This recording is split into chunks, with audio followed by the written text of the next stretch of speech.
Bab 88, Ala Yanzong kembali ke gubuk beratap sulur labu, dan mendapati bahwa Ula Zitao dan An Laxiaoer sama sekali belum tidur. Keduanya duduk di atas dipan, menunggunya pulang. Ala Yanzong mengambil kantong kulit dari sisi ranjang, meneguk sedikit air dingin, lalu duduk di kursi bambu. Ia menceritakan dengan singkat dan jelas tentang apa yang dilihatnya, didengarnya, dilakukannya, dan dipikirkannya malam ini kepada mereka berdua. Awalnya kedua orang itu terkejut, lalu marah, kemudian merasa sedikit terbalaskan dendamnya, namun pada akhirnya malah merasa khawatir. Mereka takut bahwa perkebunan Meide tidak akan membiarkan masalah ini berlalu begitu saja, dan pada akhirnya akan mengejar mereka. Jika sampai terjebak, maka akan sangat sulit untuk melarikan diri, bahkan bisa mengancam nyawa mereka. Ula Zitao menundukkan kepalanya, wajahnya suram.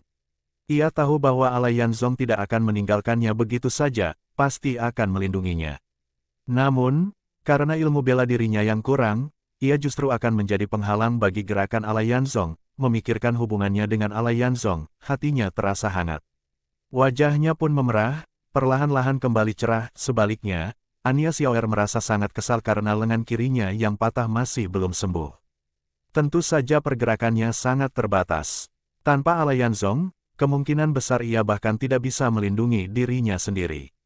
Ia merasa sangat tidak berguna, bahkan untuk hal memasak yang paling dikuasainya pun, jika tidak dibantu oleh Ula Zitao, segalanya terasa sangat merepotkan. Obor yang teremekep di dinding terus berkelip, nyala merahnya memantul di wajah mereka.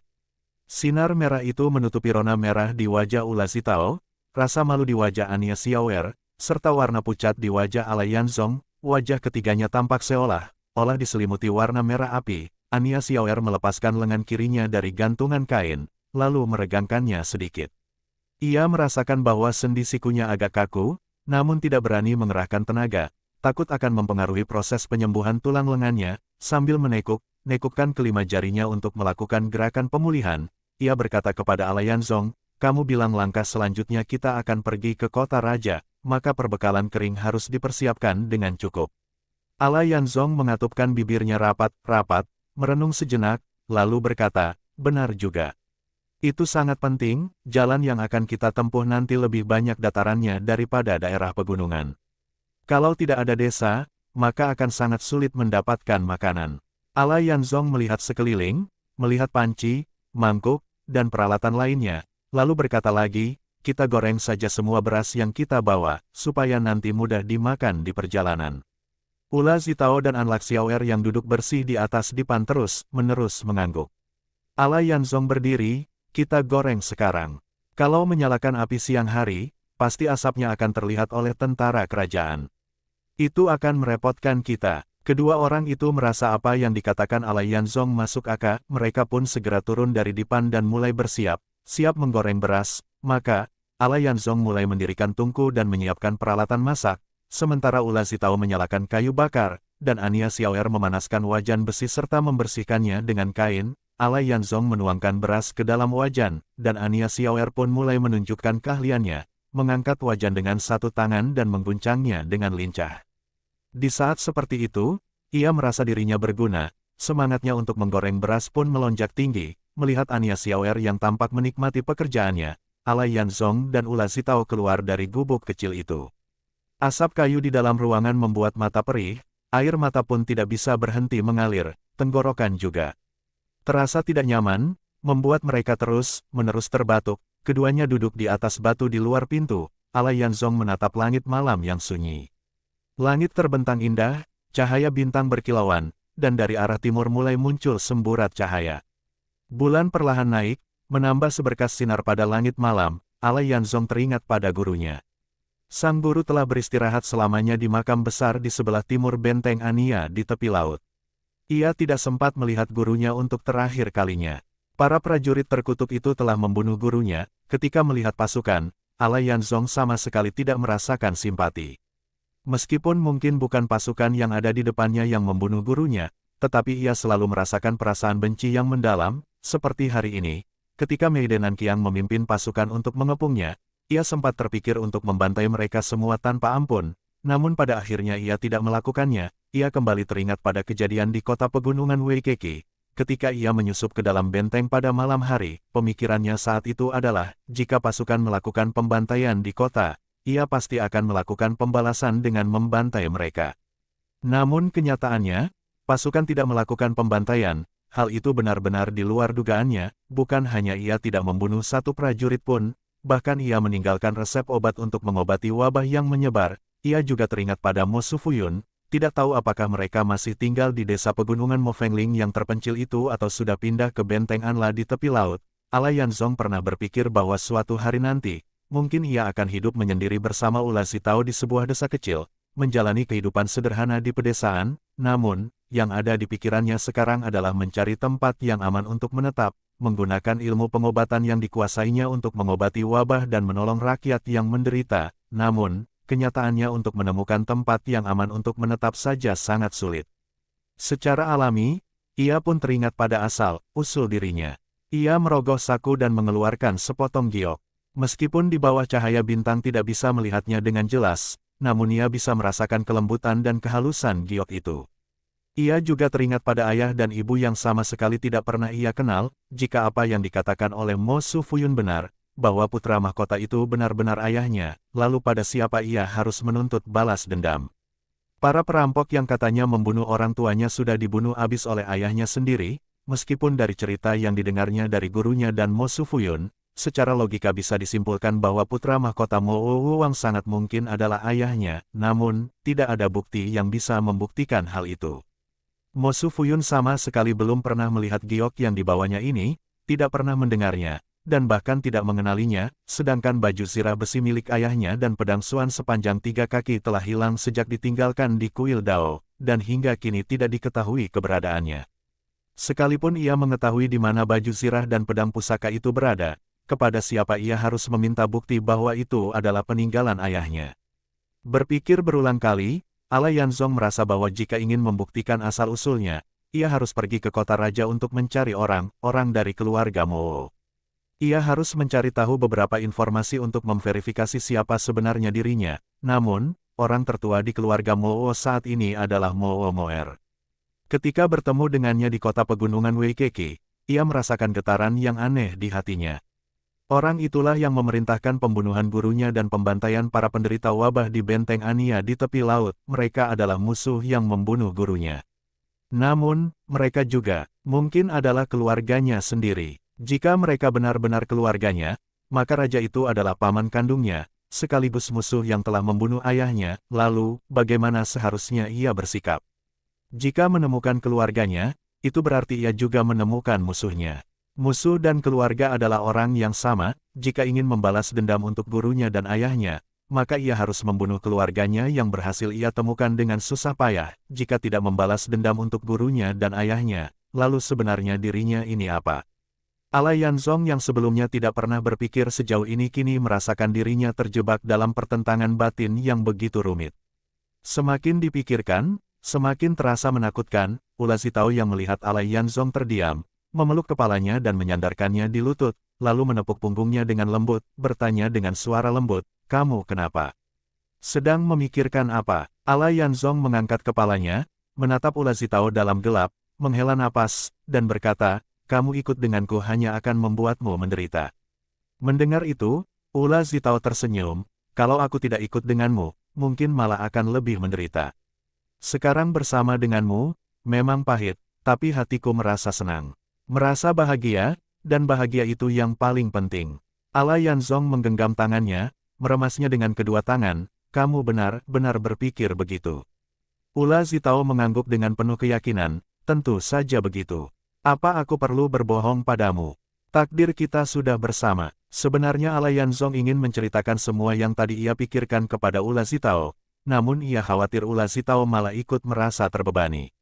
Maka, ia tidak mengungkapkan sepatah kata pun, hanya berkata, "Asal kamu merasa bahagia, maka semua ini layak diperjuangkan." Bab 89, Ania Xiaoer memasak 5 wajan penuh hingga setengah karung beras itu habis. Ula Zitao mencari sehelai alas tidur, lalu menjemur beras itu. Setelah beras tidak panas lagi, ia membaginya ke dalam 3 kantong kain. Ketika mereka naik ke tempat tidur untuk beristirahat, sudah tengah malam. Pada saat itu, perkebunan Meide juga sudah sunyi. Para pelayan yang menjaga jenazah hanya sesekali menyalakan hio, sementara yang lainnya sudah kembali ke kamar untuk tidur dan beristirahat. Keesokan harinya, saat fajar baru menyingsing, Alayanzong bertiga dengan langkah besar memulai perjalanan menuju kota Raja Moxuang. Di perkebunan Meide Nanfu sedang mengumpulkan para pengrajin, mengatur mereka untuk membuat peti mati. Meide Nanjiu memerintahkan beberapa pemimpin regu yang memimpin pasukan untuk datang ke kediamannya. Bersama mereka, turut hadir Ye Li Heng dan Ye Li Ha. Setelah semuanya hadir, mereka pun duduk. Tujuan memanggil semua orang ini hanya satu, yaitu memilih seorang pemimpin sementara untuk memimpin pasukan ini. Karena Meide Nanqiang, perwira perlengkapan militer, telah wafat, beberapa pemimpin regu yang melihat kesempatan untuk naik pangkat pun berlomba-lomba mengajukan diri. Meskipun Meide Nanjiu bukan seorang perwira militer, namun dalam keadaan seperti ini, perkataannya memiliki bobot yang besar. Sebab, semua perlengkapan dan tempat tinggal pasukan sepenuhnya disediakan oleh perkebunan Meide. Jika bisa memanfaatkan kesempatan ini untuk memimpin pasukan, setelah kembali ke kota raja, kemungkinan besar mereka bisa mendapatkan kenaikan pangkat yang sebenarnya. Dengan peluang sebesar ini, tak satu pun dari mereka yang mau mengalah. Sebelum Meide Nanjiu kembali berbicara, para pemimpin regu itu sudah bertengkar hebat, sampai rela mengabaikan orang tua sendiri demi jabatan. Sementara itu, Ye Li Heng yang duduk di samping hanya diam, dengan tenang menyaksikan pertunjukan di hadapannya. Bahkan Ye Li Ha, yang biasanya suka berbicara, hanya memutar-mutar bola matanya tanpa bersuara. Meide Nanjiu yang melihat kedua orang ini begitu tenang, diam mengangguk puas, dan ia pun memilih untuk tidak berkata apa-apa. Setelah cukup lama, para pemimpin regu itu akhirnya berhenti bertengkar. Tentu saja, mereka juga tidak mendapatkan kesimpulan apapun.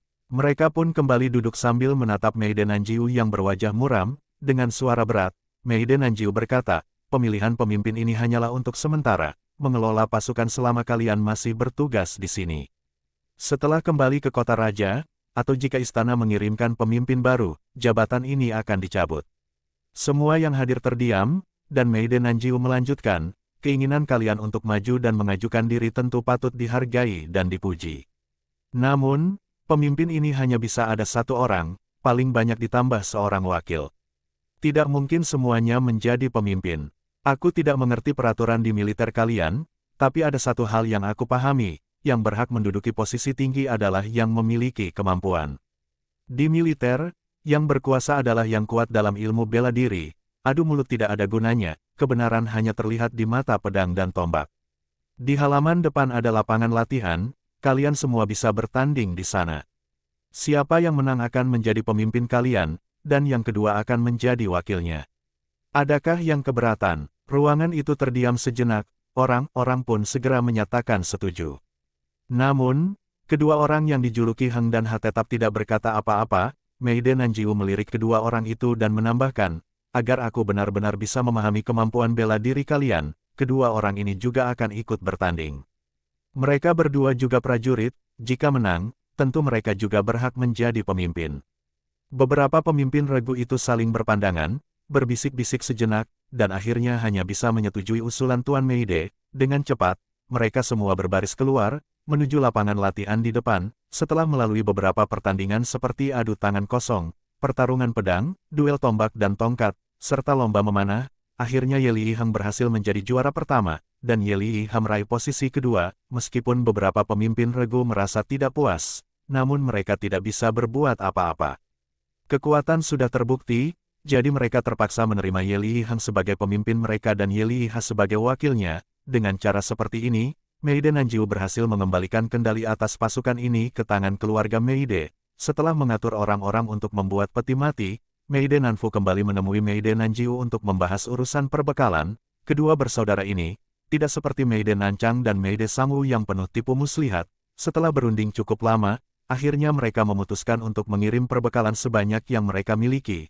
Agar tidak terlambat mengirim perbekalan, mereka pun segera memerintahkan para pelayan untuk mulai memuat makanan dan ramuan obat. Meide Nanfu sendiri yang akan memimpin para pelayan untuk mengawal perbekalan itu, dan berangkat esok hari menuju kota Raja Moxuang. Sementara itu, urusan pemakaman di rumah akan dipimpin oleh Meide Nanjiu. Namun, soal bagaimana menangani lebih dari 100 pengungsi itu, Meide Nanjiu merasa sangat kewalahan. Orang-orang ini adalah yang tersisa setelah ia memilih Para lelaki sehat sudah direkrut menjadi pelayan perkebunan untuk dilatih, yang tersisa hanyalah para lansia, orang sakit, wanita, dan anak-anak. Bahkan jika mereka dibiarkan tinggal di perkebunan, tidak akan banyak manfaatnya.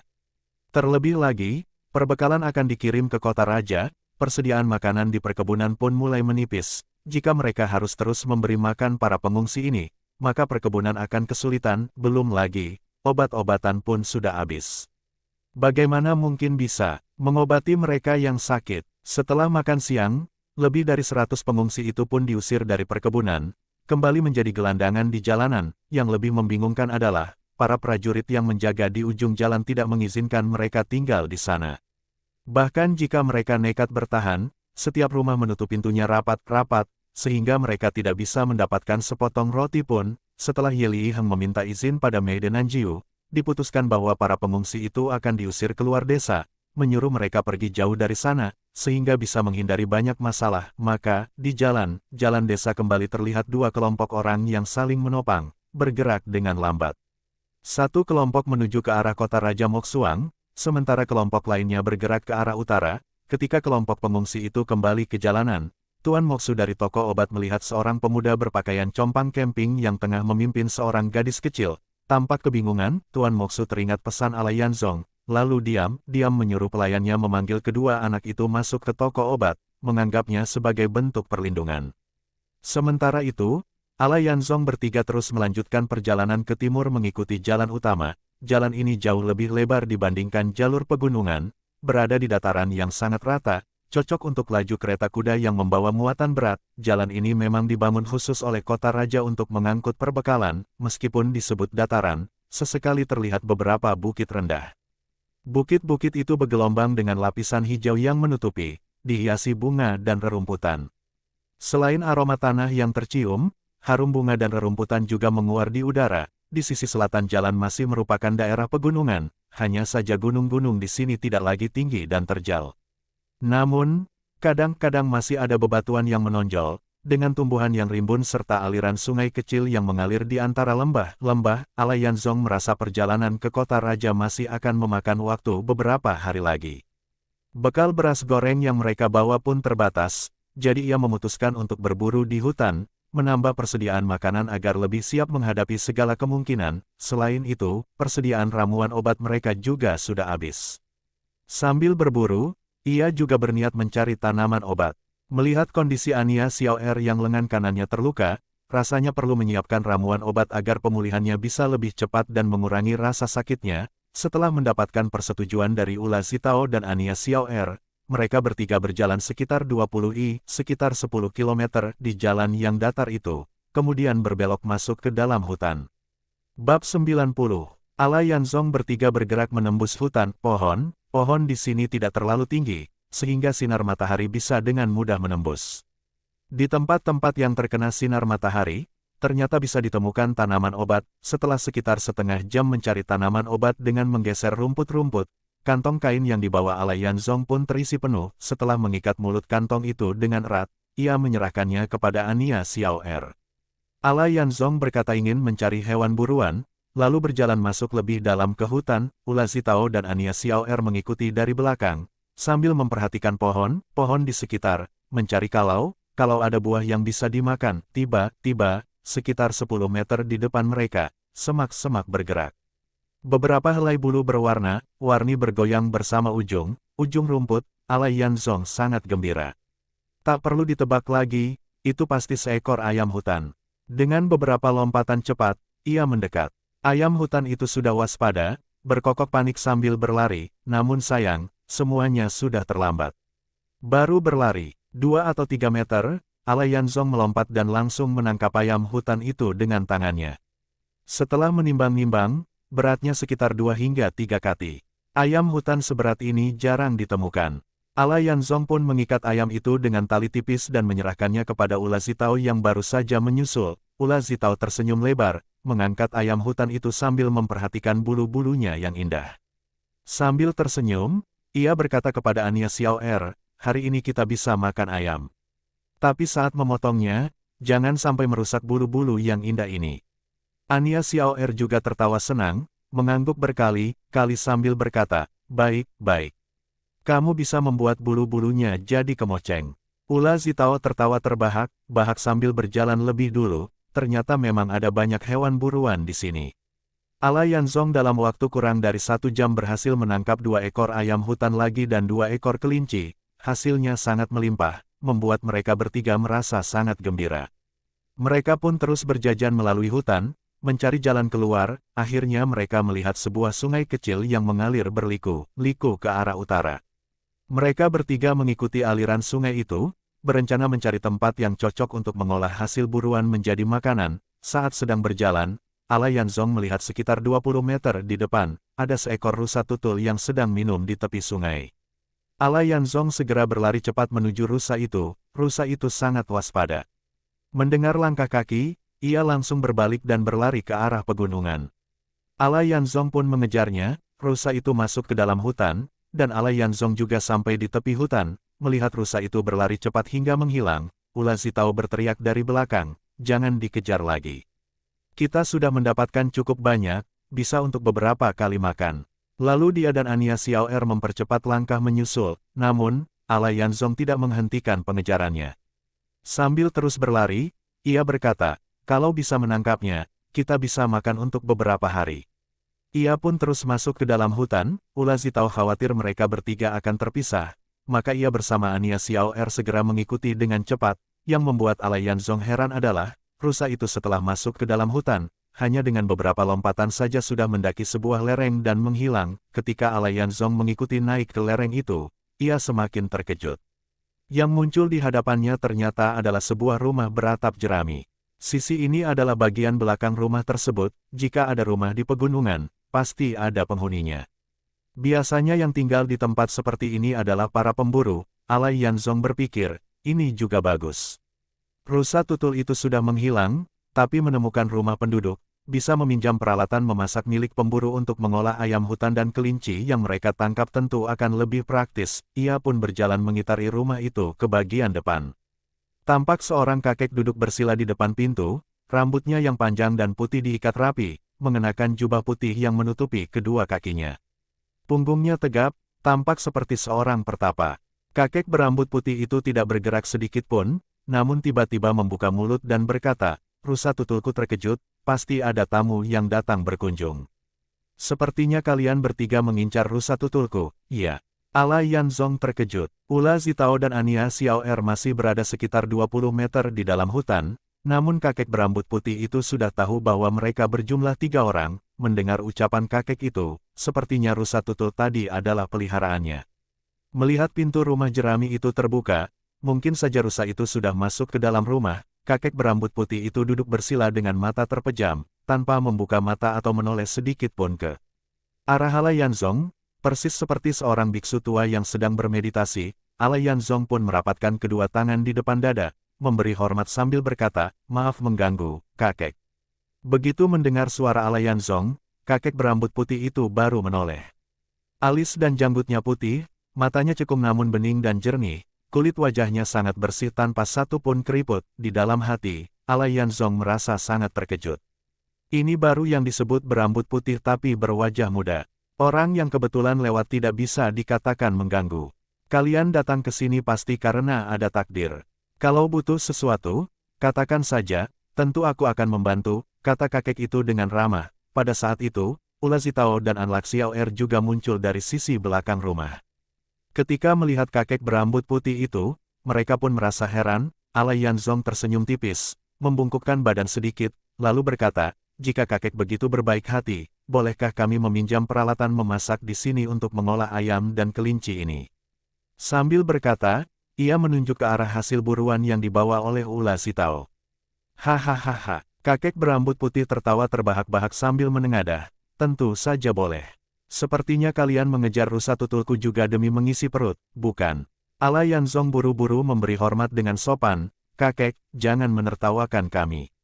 Kakek berambut putih itu menunjuk ke belakangnya sambil berkata, "Di dalam rumah ada panci, mangkuk, dan segala peralatan dapur yang lengkap. Kalian bisa mengambil dan menggunakannya sendiri.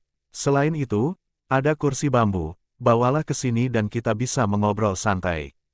Hahaha, Ala Yanzong sekali lagi memberi hormat, Terima kasih, kakek. Maka mereka bertiga pun masuk ke dalam rumah mencari peralatan. Rumah jerami itu terdiri dari 3 ruangan. Ruangan tengah adalah dapur, dan semua peralatan yang disebutkan oleh kakek memang ada di sana. Meskipun perabotannya sederhana, namun semuanya bersih dan tertata rapi. Di ruangan sebelah barat, rusa tutul itu masih berdiri di sana, menatap Alayanzong bertiga dengan waspada. Alayanzong menggelengkan kepala dan menyeringai, sementara itu, ruangan di sisi timur sepertinya adalah kamar tidur kakek tersebut. Alayanzong merasa, jika mereka mengolah ayam hutan dan kelinci di dalam rumah, pasti akan membuat rumah jadi kotor. Maka mereka membawa semua peralatan keluar, termasuk kursi bambu. Alayanzong membawa ember kayu ke tepi sungai untuk mengambil air, sementara Anya Xiaoer, dengan bantuan ulas Zitao, mulai menguliti kelinci. Ketika Alayanzong kembali dengan membawa air, ia melihat kakek berambut putih itu sedang berbincang dengan ulas Zitao dengan sangat akrab. Kemudian Alayanzong mengambil kayu bakar dan mulai membuat api untuk merebus air. Setelah ayam hutan dan kelinci dibersihkan, Anya Xiaoer pun masuk ke dapur untuk merebusnya. Kakek berambut putih itu mungkin sudah lama hidup sendiri. Ketika bertemu orang asing, ia langsung berbicara panjang lebar tanpa henti. Ketika mengetahui bahwa mereka bertiga hendak pergi ke kota raja, kakek berambut putih itu malah menghela napas panjang. Alayanzong pun bertanya, "Kakek, kenapa menghela napas?" Kakek berambut putih itu mengelus janggut peraknya. Wajahnya yang tadinya ceria kini berubah muram dan penuh kesedihan. "Nak, kamu yang mengembara di dunia persilatan, tahukah kamu betapa berbahayanya dunia itu?" Alayanzong duduk di kursi bambu. Melihat kakek itu begitu serius, ia menjawab dengan hormat, "Hidup di dunia persilatan, sering kali tidak bisa menentukan nasib sendiri." Kakek itu tertawa pelan, "Hehe. Kalau kamu tahu bahwa hidup di dunia persilakan tidak bisa menentukan nasib sendiri, berarti kamu juga tahu bahwa dunia ini penuh dengan kesulitan yang tak berkesudahan." Alayanzong tak bisa menahan diri untuk tidak mengingat pengalamannya sendiri yang memang seperti itu. Maka ia berkata, "Kakek benar sekali. Aku ingin mendengar petua dari kakek." Kakek berambut putih itu kembali menatap Alayanzong dengan seksama.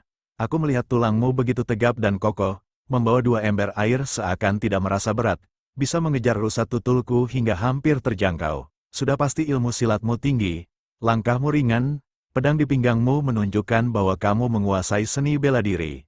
Pasti kamu juga ingin mendengar kisah dari para pendekar."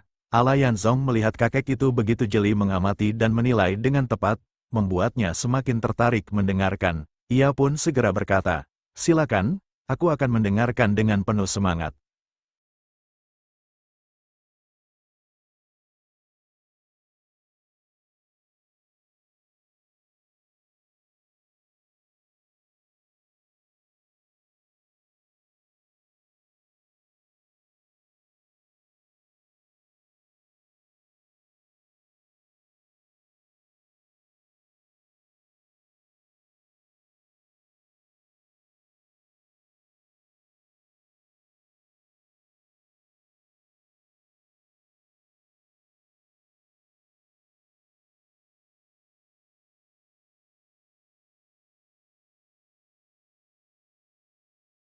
Bersambung